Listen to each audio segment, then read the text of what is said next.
সমস্যাটা একটা অন্য জায়গায়। আমি যদি একটা সত্যি কথা বলি, আপনার মিডিয়া সেটা পাবলিশ করতে পারবে তো? দেখুন, এক হাতে তালি বাজে না। এই সিবিআই কেন কয়লা পাচার কাণ্ডে রিপোর্ট দিতে পারছে না, এই নিয়ে ধাক্কা সিবিআই ক্যালকাটা হাইকোর্টে খেয়েছে এবং সুপ্রিম কোর্টেও দু একবার এই নিয়ে হেয়ারিং হচ্ছে, সুপ্রিম কোর্টও ধাক্কা খেয়েছে। এর পিছনে কারণ কিন্তু অনেক গুরুতর। বিদেশ মন্ত্রককে বুড়ো আঙুল বানিয়ে অন্য দেশে কয়লাটা পাচার করা হচ্ছে বা অন্য জায়গায় কয়লাটা পাচার করা হচ্ছে। কয়লা কিন্তু সোনা নয়। কয়লা পাচার করতে গেলে আপনি কেউ জানে না অনুব্রত মণ্ডল একা কয়লা পাচার করে দিল কিছু লোক নিয়ে, এটা কখনো হয় না। কেন্দ্রীয় সরকারের বিদেশ দপ্তর, কেন্দ্রীয় সরকারের ব্যাংক, কেউই তাদের দায়িত্ব অস্বীকার করতে পারে না। সিবিআই যদি সঠিক তদন্ত করে, আমি আপনাকে কথা এটা বলে যাচ্ছি, স্টেট গভর্নমেন্টের পাশাপাশি সেন্ট্রাল গভর্নমেন্টের বহু উচ্চ পদস্থ অফিসার এর মধ্যে জড়িত রয়েছে। এজেন্সি প্রমাণ করতে পারেনি যে অনুপ মাঝি is fully involved or not. On that very ground, court তাকে শর্ত সাপেক্ষে জামিন দিয়েছে। এই মুহূর্তে সবথেকে গুরুত্বপূর্ণ যে খবর, আসানসোল আদালতে আত্মসমর্পণ করলেন কয়লা পাচার কাণ্ডে মূল অভিযুক্ত অনুপ মাঝি। শর্ত সাপেক্ষে জামিনও পেয়ে গেলেন। এর মধ্যে কি বলবেন? হ্যাঁ, দেখুন, তার আত্মসমর্পণ করার ইচ্ছা ছিল না, এটুকু আমি আপনাকে বলতে পারি। আজকে সকাল অবধিও আমরা যেটুকু খবর পেয়েছিলাম বা কাল অবধিও যেটুকু খবর পেয়েছিলাম যে ছিল না। এক্ষেত্রে আমি আপনাদের মিডিয়াকে সাধুবাদ দেব, কারণ মিডিয়া বহুবার দেখিয়েছে তিনি চাইছেন না। তারপরে এসে হয়তো তিনি তার উকিলদের সঙ্গে কথা বলেছেন, কারণ আত্মসমর্পণ না করলে তার এগেনস্টে ওয়ারেন্ট ইস্যু হতো।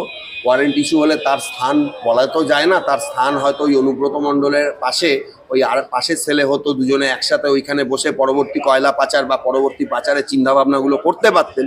কিন্তু সবথেকে বড় ব্যাপার হচ্ছে যে আমি যেটুকু জেনেছি এই কেসে তার সেরকম ভূমিকা, দেখুন এইটা হচ্ছে মিডিয়া অনেকটা হাইপ আছে, আমি পরিষ্কারই আপনাদের বলি, তার ভূমিকা সেরকমভাবে নেই বা তার ভূমিকাটা সেরকমভাবে প্রমাণ করা যায়নি। তিনি যতই ইম্পর্টেন্ট হোক না কেন বা যতই বারবার তার নাম উঠে আসুক না কেন, যেহেতু তার ভূমিকাটা সিডি অনুযায়ী ঠিকভাবে পাওয়া যায়নি বা তার ভূমিকাটা তদন্তকারী সংস্থা ঠিকভাবে এস্টাবলিশ করতে পারেনি, সেই জন্য কোর্টের কাছে তিনি শর্ত সাপেক্ষে জামিন পেয়েছেন। এবং আমার মনে হয় যে তিনি যদি কোঅপারেট করেন এই মামলায় তাকে হয়তো ভেতরে ঢুকতে হবে না। এটা এই মুহূর্তে তো হবেই না, জামিন পেয়েছেন এবং তিনি যদি সঠিকভাবে কোঅপারেট করেন তাহলে হয়তো তাকে ভেতরে ঢুকতে হবে না। এর পরবর্তীকালে যদি আরো তথ্য পাওয়া যায় সেই ব্যাপারটা আলাদা। এই লালাকে জিজ্ঞাসাবাদ করে এই মামলা কোন দিকে মোড় নিতে চলেছে বলে আপনার মনে হয়? দেখুন, এই মামলা কোন দিকে মোড় নিতে চলেছে এই ব্যাপারটা আমরা আগেই স্যাঙ্গুইন হয়ে গেছিলাম। সমস্যাটা একটা অন্য জায়গায়। আমি যদি একটা সত্যি কথা বলি, আপনার মিডিয়া সেটা পাবলিশ করতে পারবে তো? দেখুন, আমি কিন্তু কাউকে রেয়াত করে কথা বলি না, আমি এটা আপনাকে পরিষ্কার সত্যিভাবেই কথাটা বলে দিচ্ছি। এবার আপনার ব্যাপার, আপনি সেটা পাবলিশ করবেন কি করবেন না। দেখুন, এক হাতে তালি বাজে না। এই সিবিআই কেন কয়লা পাচার কাণ্ডে রিপোর্ট দিতে পারছে না, এই নিয়ে ধাক্কা সিবিআই ক্যালকাটা হাইকোর্টে খেয়েছে এবং সুপ্রিম কোর্টেও দু একবার এই নিয়ে হেয়ারিং হচ্ছে, সুপ্রিম কোর্টও ধাক্কা খেয়েছে। এর পিছনে কারণ কিন্তু অনেক গুরুতর। সিবিআইয়ের যে সমস্ত লোকজন, আপনারা জানেন যে কোনো সংস্থাকেই তাদের অ্যাডভোকেট দ্বারা পরিচালিত করতে হয় কোর্টে। সেই সমস্ত যারা অ্যাডভোকেট রয়েছেন এই সিবিআইয়ের, তাদের মধ্যে আমার অনেক বন্ধুবান্ধব রয়েছেন, তাদেরকে আমি পার্সোনাল আড্ডায় কিছু জিনিস জিজ্ঞেস করেছিলাম। তারা আমাকে যেটা বলেছে যে দাদা, এক হাতে কখনো তালি বাজে না। ব্যাপারটা হচ্ছে যে রিপোর্ট অনেক রকমই আছে, কিন্তু দেখা যাচ্ছে যে অনেকের অঙ্গুলি এলনে সিবিআইও হয়তো চাপে পড়ে যাচ্ছে। পাশাপাশি আমার যেটা মনে হয়েছে যে সিবিআই এর কাছে, দেখুন, কয়লার যা একটা আপনাকে এটা মনে রাখতে হবে যে একটা পাচার যখন হয়, সেই পাচারটা বিদেশ মন্ত্রকের একটা যোগসাযোগ তার মধ্যে থাকে। বিদেশ মন্ত্রককে বুড়ো আঙুল বানিয়ে অন্য দেশে কয়লাটা পাচার করা হচ্ছে বা অন্য জায়গায় কয়লাটা পাচার করা হচ্ছে। কয়লা কিন্তু সোনা নয়। কয়লা পাচার করতে গেলে আপনি কেউ জানে না অনুব্রত মণ্ডল একা কয়লা পাচার করে দিল কিছু লোক নিয়ে, এটা কখনো হয় না। বর্ডারে যে সমস্ত সিকিউরিটি ফোর্স রয়েছে গরু পাচার এবং কয়লা পাচারে, তারা সমানভাবে দায়ী। এবং আপনাকে আমি বলতে বাধ্য হচ্ছি, সেই security force has been recruited by the central government. দায় কেউ এড়াতে পারে না। এবং আপনাকে আরো একটা কথা আমি বলতে বাধ্য হচ্ছি, যে দপ্তরগুলো এখানে হাইলাইট হয়, বিদেশ মন্ত্রক বা প্রাইম মিনিস্টার দপ্তর, প্রাইম মিনিস্টার দপ্তরের কিছু পারমিশনও লাগে, বিদেশ মন্ত্রকের কিছু পারমিশন লাগে, আমদানি রপ্তানি দপ্তরের লোকজন জানে না অনুব্রত মণ্ডল তো বহু টাকা ব্যাংকে পাওয়া গেছে, ব্যাংক সেগুলো ফ্রিজ করেছে। Who is govern by the bank? RBI এর গাইডলাইন অনুযায়ী ব্যাংক চলে। আরবিআই সেন্ট্রাল গভর্নমেন্টের একটা এজেন্সি। যত ন্যাশনালাইজ ব্যাংক সেন্ট্রাল গভর্নমেন্টের। সেন্ট্রাল গভর্নমেন্ট কিছুই জানতো না, হঠাৎ করে একটা কয়লা পাচারের ঘটনা হয়ে গেল। ওই লালাকে আপনি জেরা করুন। আমি তো বলবো যে লালাকে জেরা করে আজকে লালা যদি একটা সত্যি কথা বলে দেয় বা অনুপ মাঝি যদি একটা সত্যি কথা বলে দেয়, পারবে তো সেন্ট্রাল গভর্নমেন্ট তাদের কথা অনুযায়ী সঠিকভাবে তদন্তটাকে চালিয়ে নিয়ে যেতে? আমি 100% শিওর রাজ্য সরকারের সঙ্গে কেন্দ্রীয় সরকারের নেক্সাস যথেষ্ট, পলিটিক্যাল ইস্যু তো অবশ্যই, এবং কেন্দ্রীয় সরকারের বিদেশ দপ্তর, কেন্দ্রীয় সরকারের ব্যাংক কেউই তাদের দায়িত্ব অস্বীকার করতে পারে না। কেন? ব্যাংক অ্যাকাউন্টে যে তার এত হিসাব বহির্ভূত টাকা রয়েছে, ট্যাক্সের ঠিক মতন টাকা জমা পড়ছে না, ব্যাংক কেন বছরের পর বছর অনুব্রত মণ্ডলকে জানায়নি? নাকি সেইখানে ব্যাংক ম্যানেজার এবং রাজ্যের মানে দেশের রিজার্ভ ব্যাংক এবং এসবিআই তাদের কনাইভেন্সে এটা কাজগুলো হয়েছিল। আজকে যখন সিবিআই তদন্ত হচ্ছে তারা দেখছে আমরা ফেসে যেতে পারি, সুতরাং আমরা কোর্ট থেকে অর্ডার নিয়ে তাদেরকে সিল করে দিলাম, বা এই লালাকে ডাকলাম বা একে ডাকলাম তাকে ডাকলাম। শুনুন, এক হাতে কখনো তালি বাজে না। সিবিআই যদি সঠিক তদন্ত করে, আমি আপনাকে কথা এটা বলে যাচ্ছি, স্টেট গভর্নমেন্টের পাশাপাশি সেন্ট্রাল গভর্নমেন্টের বহু উচ্চ পদস্থ অফিসার এর মধ্যে জড়িত রয়েছে। সেন্ট্রাল গভর্নমেন্টের বিএসএফ বলুন, বর্ডার সিকিউরিটি ফোর্স বলুন, এর মধ্যে জড়িত রয়েছে, যার জন্য অনেক বিএসএফ এর এগেনস্টেও কিন্তু কেস হয়েছে। কিন্তু সেন্ট্রাল গভর্নমেন্ট সেই ব্যাপারগুলোকে অনেক চেপে দিয়েছে। বিদেশ মন্ত্রকের কোনো বড় অফিসারকে ফাঁসাতে তারা যদি আজকে সে ফেসে যায়, আজকে সে যদি অ্যারেস্ট হয়ে যায়, আরো বড় কিছু বেরিয়ে যেতে পারে। আপনি জানবেন আমাদের দেশ হচ্ছে একটা সার্বভৌম রাজ্য, সার্বভৌম দেশ। সেখানে সেন্ট্রাল চলে স্টেটের অ্যাডমিনিস্ট্রেশনের ওপরে, মানে স্টেট নিয়ে সেন্ট্রাল হয়। স্টেট কোনো একটা কাজ করছে, একটা স্টেটে যদি একটা ইন্টারন্যাশনাল বর্ডার থাকে, যেমন ওয়েস্ট বেঙ্গল, বিহার, এগুলো ইন্টারন্যাশনাল বর্ডার রয়েছে। ইন্টারন্যাশনাল বর্ডার যখন থাকে সেখানে সেন্ট্রালের ইনভলভমেন্ট থাকে। সেই ইন্টারন্যাশনাল বর্ডার যারা পাহারা দেয় তারা প্যারামিলিটারি বা BSF recruited by the state বা বাই দি সেন্ট্রাল গভর্নমেন্ট। কি করে দায়িত্ব সেন্ট্রাল গভর্নমেন্ট এড়িয়ে যেতে পারে? দেখুন, আপনাকে একটা কথা বলি, আজকে যাদের কথা বলা হচ্ছে, লালা বলুন বা অনুপ মাঝি বলুন, আমি আপনাকে একটা কথা বলছি। আমাকে একজন ফোন করেছিল ওই কোর্ট থেকে, সে বলছে দাদা অনুপ মাঝি কেসে অনেক চিৎকার চেঁচামেচি কোর্টের মধ্যে হয়েছে আজকে, কিন্তু এজেন্সি প্রমাণ করতে পারেনি যে অনুপ মাঝি is fully involved or not.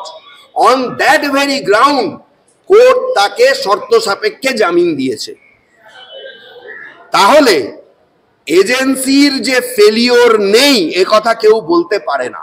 আমি এইটুকুই বলবো, তদন্ত যদি হয় তদন্ত সঠিকভাবে হোক, কারণ অঙ্গুলি হেলনে যেন তদন্ত না হয়, এবং সেন্ট্রাল গভর্নমেন্টের বিদেশ মন্ত্রক, ব্যাংকের কোনো লোক যদি এই পাচারের সঙ্গে যুক্ত থাকে তাদেরকেও সিবিআই সঠিকভাবে তদন্ত করে গ্রেপ্তার করুক। কারণ সিবিআই হচ্ছে দেশের একদম মানে শেষ তদন্তকারী সংস্থা। এর ওপরে আর আমাদের দেশে এখনো পর্যন্ত স্বাধীন ভারতবর্ষে কোনো তদন্তকারী সংস্থা নেই।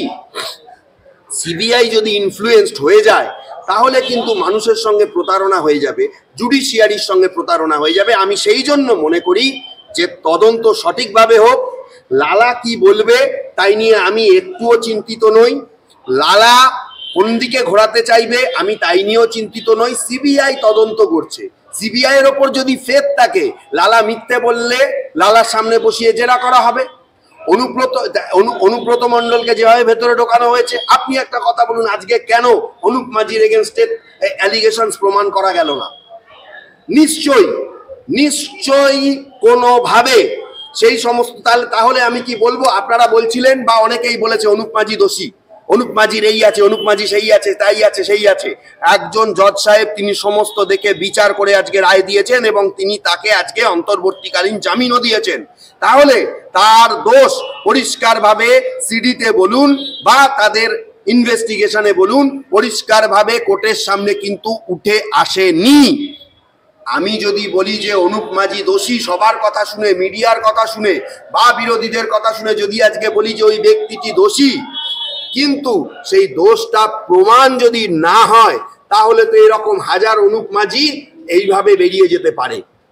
সুতরাং আমি এটা বলবো, সিবিআই তদন্ত যদি সঠিকভাবে করে, লালা কি বলল অন্য কি বলল সেটা কোনো ব্যাপার হবে না, পলিটিক্সের ঊর্ধ্বে উঠে তদন্ত হোক এবং সেখানে লালা বা অন্যের কথার উপর বিচার করে যেন মামলার গতি প্রকৃতি বা মোড় ঘোরানো না হয়। সিবিআই তদন্তের উপর ভরসা রেখে সঠিকভাবে তদন্ত করে উপযুক্ত লোককে শাস্তি দিয়ে দেশের মানুষকে যেন সত্যিটা জানানো হয়, এইটুকুই রাজ্য ও কেন্দ্রীয় সরকারের কাছে আপনার মাধ্যমে আমি আবেদন করলাম। রাজ্যে বিভিন্ন সময় সাধারণ মানুষের ওপর যে পুলিশের নিগ্রহ, বিশেষ করে রাজ্য সরকারের পুলিশের নিগ্রহের ছবি এখন রাজ্যের সর্বত্র স্পষ্ট। সেরকমই একটা ছবি রীতিমতো আজকে সকালবেলায় ধরা পড়লো নাটা বাড়িতে। গলা টিপে একরকম চুলের মুঠি ধরে মহিলাকে পুলিশ ভ্যানে তুলছে বাংলার পুলিশ। ভিডিওটিতে দেখা যাচ্ছে কিভাবে একজন পুলিশ আধিকারিক মহিলার চুলের মুঠি ধরে পুলিশের গাড়িতে তাকে ফেলে দিচ্ছেন। কি বলবেন? হ্যাঁ, অবশ্যই আপনি আজকের কথা বলছেন, এই জিনিস আমরা পঞ্চায়েত ভোট থেকে দেখে আসছি। পুলিশ ভাঙড়ের পুলিশ আইএসএফ করা লোকজনদের পরিষ্কার বলেছিল যে আইএসএফ এর ওখানে গেলে বা সমর্থন করলে, এবং মহিলাদেরও তারা অকথ্য ভাষায় গালাগালি করেছিল। আপনারা কালকে দেখেছেন, কালকের ঘটনাটা কি বলবেন আপনি? কালকে আপনারা দেখলেন মহিলারা, অত্যাচারিত মহিলারা কিভাবে তৃণমূল নেতাদের পুলিশের কাছে কমপ্লেন করে পুলিশ কিছু না করায় তারা নিজেরা আইন হাতে তুলে নিয়ে তাদেরকে মারধর করলেন, এবং তারপরে সেই নেতাদের বিরুদ্ধে অভিযোগ থাকার পর অন্যান্য নেতারা যারা পালিয়ে রয়েছেন তাদের বিরুদ্ধে যখন তাদের বাড়ির লোক থানায় গিয়ে বলতে গেল তখন উল্টে তাদেরকেই গ্রেপ্তার করে নেওয়া হলো এবং বিজেপি যারা করেন তাদেরকে ওখানে গ্রেপ্তার করা হলো। পরবর্তীকালে আমি এইটুকুই বলবো যে থানা হয়তো কয়েকজনকে কালকে রাত্রির বেলা ছেড়ে দিয়েছে সন্দেশখালীতে, কারণ হচ্ছে যে মানুষ কিন্তু সেখানে বলেছিল যে কি অন্যায় তারা করেছে, পুলিশের কাছে কি অভিযোগ রয়েছে। আইসি বলুন বা সন্দেশখালী থানার আইসি কোনো অভিযোগের কোনো কিছু দেখাতে পারেনি, যার জন্য তারা বলেছে আমরা ঘটনা সব লিখে নথিবদ্ধ করে সইসাবুত করে ছেড়ে দেবো, এবং গত রাত্রিরে কিছু লোককে ছেড়ে দেওয়া হয়েছে, আজকে কিছু লোককে করা হয়েছে, প্রডিউস করা হয়েছে। এই নাটাবাড়ি বললেন না, নাটাবাড়ির যে ঘটনাটা, দেখুন নাটাবাড়ির ঘটনাটা কোনো নতুন ঘটনা নয়। পুলিশ এইভাবে মহিলাদের সঙ্গে অত্যাচার প্রচুর জায়গায় করে, এবং সব থেকে বড় ব্যাপার হচ্ছে তখন পুলিশ ম্যানুয়াল বা দেশের কনস্টিটিউশন বা ক্রিমিনাল ল এগুলো সবই পুলিশ তখন ভুলে মেরে দেয়। পুলিশ এখানে ভুলে যায় যে একজন মহিলার গায়ে হাত দিতে গেলে সেখানে মহিলা পুলিশকে উপস্থিত থাকতে হয়, সেখানে মহিলা পুলিশ দিয়ে তাকে ভ্যানে তুলতে হয় বা মহিলা পুলিশ দিয়ে একজন মহিলাকে অ্যারেস্ট করাতে হয়। আজকে আমরা সেই জিনিসটা কিন্তু নাটাবাড়ির ঘটনায় সেটা দেখতে পাইনি। আমার মনে হয় তাদেরকে এটা স্মরণ করিয়ে দেওয়া উচিত, না হলে যে ঘটনা সন্দেশখালীতে বা নাটাবাড়িতে হচ্ছে এবং পঞ্চায়েত ভোট থেকে রেডিকুলাস ভাবে হয়ে আসছে, সেখানে কিন্তু হাইকোর্ট বিভিন্ন রকম অর্ডার দিয়েছে। নাটাবাড়ির ঘটনা পুলিশের ওপরে আরো চাপ বাড়াবে, এবং আমি শিওর আমাদের কোনো না কোনো কলিগ এই অন্যায়ের বিরুদ্ধে মামলা করবে এবং হাইকোর্ট থেকে সেই পুলিশ সাসপেন্ড হবে, এটুকু আপনি জেনে রাখুন। দিনের পর দিন যার সম্পত্তির বহর নিয়ে নানা জল্পনা ছড়াতেন আপনারা, নানা ধরনের কটাক্ষ করেছেন, এমনকি সভামঞ্চ থেকেও এ নিয়ে আপনারা নানা সময় নানা কথা বলেছেন।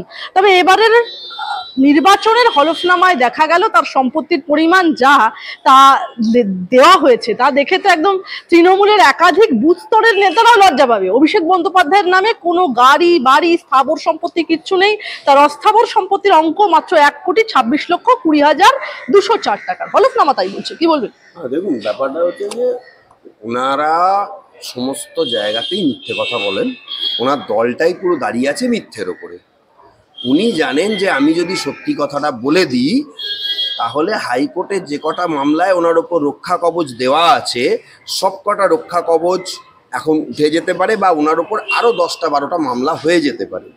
কারণ সব থেকে বড় ব্যাপার হচ্ছে যে উনি আজকে, আমি আপনার একটা কথা বলি, লিপস অ্যান্ড বাউন্সের কত হাজার কোটি টাকা, শান্তিনিকেতন বাড়িটার দাম কত, শান্তিনিকেতন বাড়িটার ওনার কে, তাছাড়াও সুইস ব্যাংকে কত টাকা আছে, এইগুলো তদন্ত সাপেক্ষ, হাইকোর্টের কাছে রিপোর্ট আছে।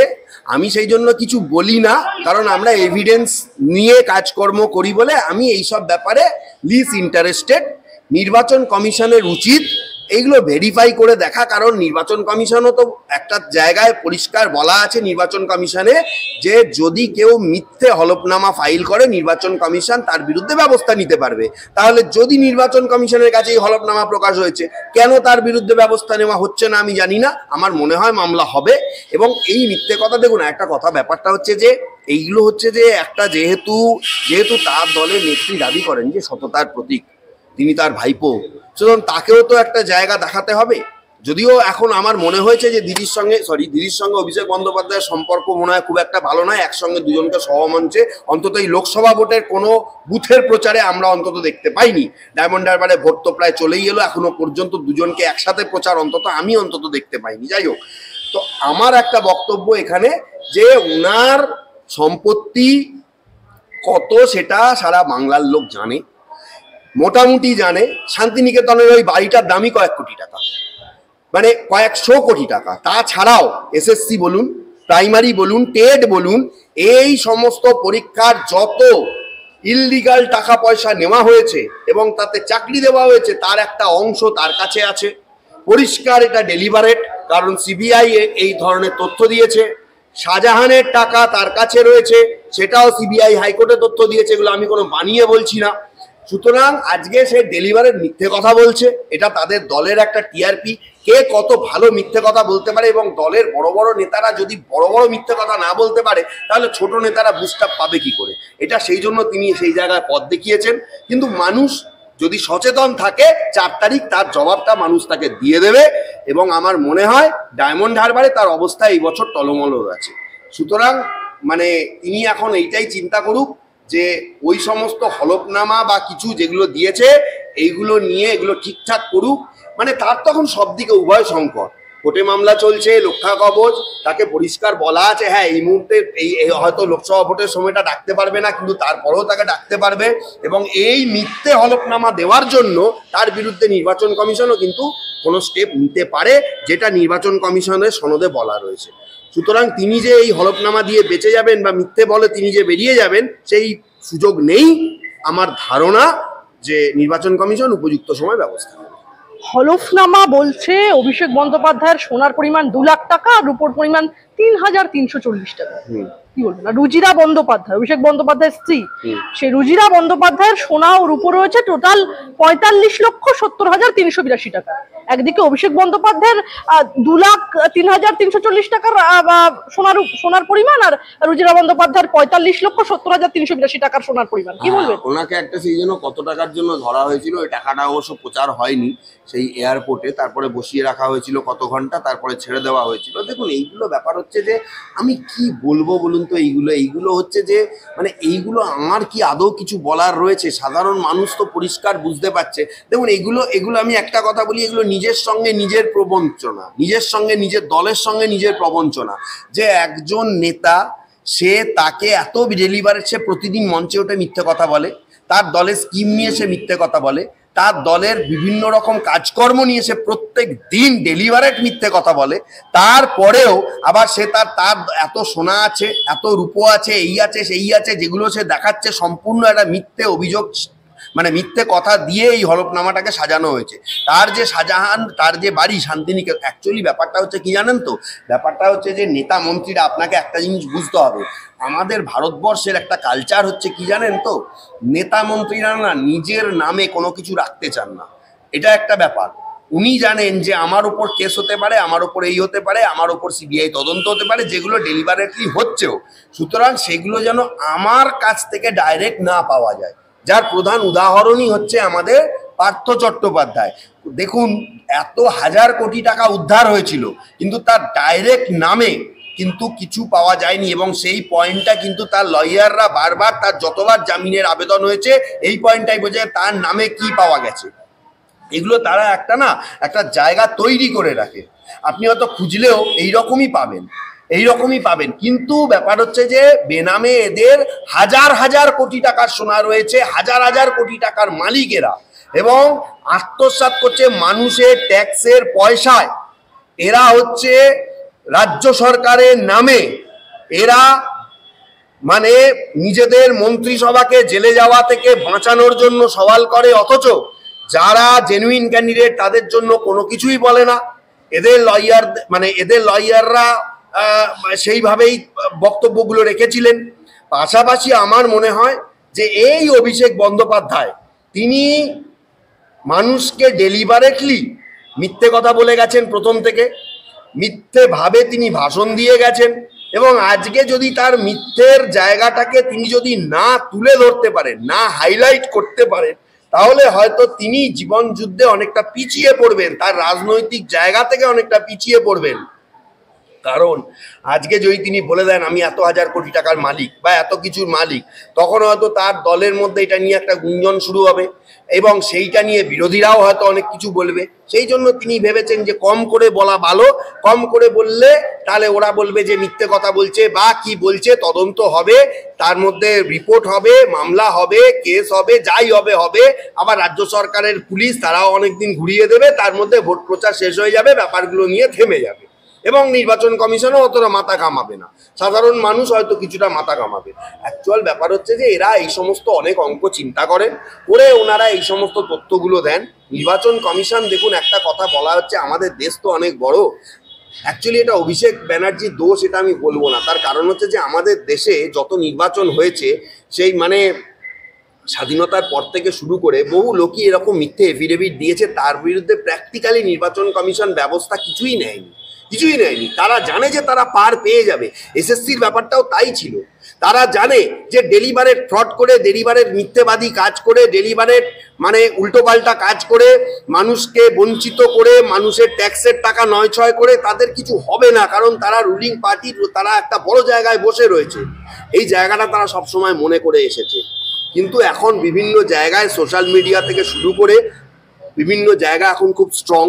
নির্বাচন কমিশনকেও এখন হলফনামা সমস্ত কিছু ওয়েবসাইটে, পোর্টালে প্রকাশ করতে হচ্ছে, বা পোর্টালে কেউ দেখতে চাইলে তিনি দেখতে পাচ্ছেন। সেই জায়গাগুলোতে মিথ্যেগুলো এখন ধরা পড়ে যাচ্ছে, এবং যত ধরা পড়ে যাচ্ছে তত এদের পায়ের তলার মাটি আস্তে আস্তে সরে যাচ্ছে। আপনাকে একটা কথা বলি, আমরা এই নিয়ে আলোচনা করছি, আপনি বলুন তো এই নিয়ে তাকে কেউ প্রশ্ন করেছে বা তিনি এই নিয়ে আলোচনা করছেন? তিনি জানেন যে এই নিয়ে আলোচনা করার সময় তার নেই, এবং কেউ তাকে প্রশ্ন করলে তিনি বলবেন সে খতিয়ে দেখুক বা কিছু একটা করুক। আমার এইটাই মনে হয়েছে যে দেখুন, এইটা যদি নির্বাচন কমিশনের দেখার দায়িত্ব, কেউ যদি মিথ্যে এফিডেভিট করে দেয়, আমার মনে হয় তার ক্যান্ডিডেটশিপই বাতিল করে দেওয়া উচিত। কেন? সেই আইন নেই দেশে। আসলে ব্যাপারটা কি জানেন তো, আমাদের দেশের অনেক কিছুতে গলদ রয়েছে, এটা আপনাকে মানতে হবে। আমাদের দেশের একটা আইন প্রণয়ন হয় লোকসভার এবং বিধানসভার মেম্বারদের ভোটাভুটিতে। লোকসভা বিধানসভার মেম্বাররা কারা, সবাই কিন্তু আগেকার মতন সেই রকম মানুষ নেই যে সবাই অতি শিক্ষিত বা একটা পড়াশোনা করে যাচ্ছেন। সেখানে ক্লাস 5-6 ফেল লোকজনও রয়েছে, তারা শুধু রাজনীতি করেছে, ভোটে দাঁড়িয়েছে, জিতেছে, চলে গেছে, আইন সম্বন্ধে তারা কিছুই জানে না। তাহলে যে দেশের সিস্টেমটাই এই রকম, সেই দেশে এই জিনিসটা খুব একদম কমন ব্যাপার। আমাদের গোড়ায় গলদ রয়েছে, দেশে আইন পরিবর্তন দরকার, আইন স্ট্রিক্ট দরকার। কেন এটা আইন হবে না? আপনি বলুন তো, সুপ্রিম কোর্ট 2015 সালে একটা মামলা, আমি আপনাকে মামলার ইয়েটা দিয়ে দেবো, পরিষ্কার বলে দিয়েছিল 7 বছরের ওপরে সাজা যদি কোনো নেতার নামে থাকে, ভারতবর্ষের যে কোনো লোকের নামে থাকে, সে কোনোদিনও কোনো ভোটে লড়তে পারবে না, সে কাউন্সিল ভোট হোক, লোকসভা ভোট হোক, বিধানসভা ভোট হোক। হ্যাঁ, সুপ্রিম কোর্ট বলেছিল ভোটাভুটি করে এটাকে আইন করো, কোনো দল সেটা করতে চায়নি, কারণ জানে এটা করলে যে সমস্ত লোকজন রয়েছে বা যারা রয়েছে তারা তাদের বিরুদ্ধে কেস দেবে, বা এত কেস রয়েছে তারা কেউই তারা দাঁড়াতে পারবে না, তাদের উদ্দেশ্য চরিতার্থ হবে না। দেখুন, আমি কাউকে দোষ দিই না, আমি মনে করি আমাদের দেশ সেই একই তিমিরে পড়ে আছে। যে দলকে নিয়ে আজকে আমরা এত চিন্তা ভাবনা করছি, সেই বিজেপি দল, কেন তারা দেশের আইন চেঞ্জ করতে পারছে না? কেন তারা এইভাবে ভোটাভুটি সিস্টেমে এখনো পর্যন্ত আইন প্রণয়ন করছে? যারা আইনের অবোঝে না, কেন তাদের মাধ্যমে আইন প্রণয়ন হবে দেশে? আমি এর ঘোর বিরোধিতা করতে চাই। কনস্টিটিউশনের অ্যামেন্ডমেন্ট এইখানে খুব জরুরি। আইন প্রণয়ন করার ক্ষমতা সরাসরি সুপ্রিম কোর্টের উপর দেওয়া উচিত। কেন সেখানে ডেলিভারেটলি ওই বিধানসভার লোকেদের ভোটাভুটিতে আইন প্রণয়ন হবে, যারা নিজেদের স্বার্থ ছাড়া কিচ্ছু বোঝে না? দেশের আইন না পরিবর্তন হলে এই প্রশ্ন আপনি 10 বছর পরেও করবেন এবং এই একই উত্তর পাবেন। আমার উত্তর হলো এইটাই, দেশের আইন পরিবর্তন হোক, আইন কঠোর হোক, নির্বাচন কমিশন কঠোর হোক, মিথ্যে হলফনামা সঙ্গে সঙ্গে ক্যান্ডিডেট ক্যান্সেল হবে। এই জায়গা যেদিন আসবে, তা না হলে 10 বছর পরে এই প্রশ্ন উঠবে, উত্তরও পাবেন এইরকম।